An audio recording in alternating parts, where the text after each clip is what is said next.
గత 10 సంవత్సరాలుగా ఎప్పుడెప్పుడా అని ఎదురు చూస్తున్న NISAR NASA ISRO synthetic aperture radar ISRO NASA కొలాబరేషన్తో ఈ శాటిలైట్ ఇప్పుడే విజయవంతంగా సతీష్ ధావన్ స్పేస్ సెంటర్ నుంచి లాంచ్ అయింది. నిస్సర్ శాటిలైట్ ను సన్ సింక్రోనస్ ఆర్బిట్ లో ప్లేస్ చేయబోతున్నారు. NISAR NASA ISRO synthetic aperture radar దీని మిషన్ లైఫ్ 5 సంవత్సరాలు. దీని ఫేజెస్ అనేవి launch phase, deployment phase, commissioning phase, science operation phase అన్నమాట. NISAR NASA ISRO synthetic aperture radar ఇది ఇస్రో అంటే Indian space agency ISRO, American space agency NASA వీళ్ళిద్దరూ జాయింట్ గా తయారు చేశారనమాట. ఇది ఎర్త్ అబ్జర్వేషన్ శాటిలైట్ మిషన్.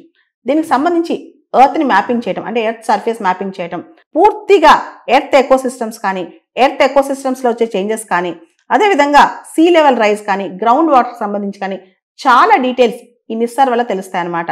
దీనికి సంబంధించి నిస్సార్ లో 2 బ్యాండ్స్ ఉంటాయి, ఎల్ బ్యాండ్, ఎస్ బ్యాండ్ అంటే డ్యూయల్ ఫ్రీక్వెన్సీ ఉంటుంది అనమాట. దీనిలో NISAR will use dual frequency L band, S band.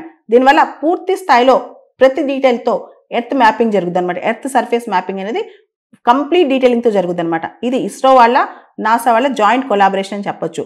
ఇది dual frequency synthetic aperture radar. దీనిలో L band, S band frequencies ఉంటాయి అనమాట. దీనివల్ల ఎర్త్ సర్ఫేస్ ఇమేజెస్ అనేవి పూర్తి స్థాయిలో డీటెయిలింగ్ తీస్తారు.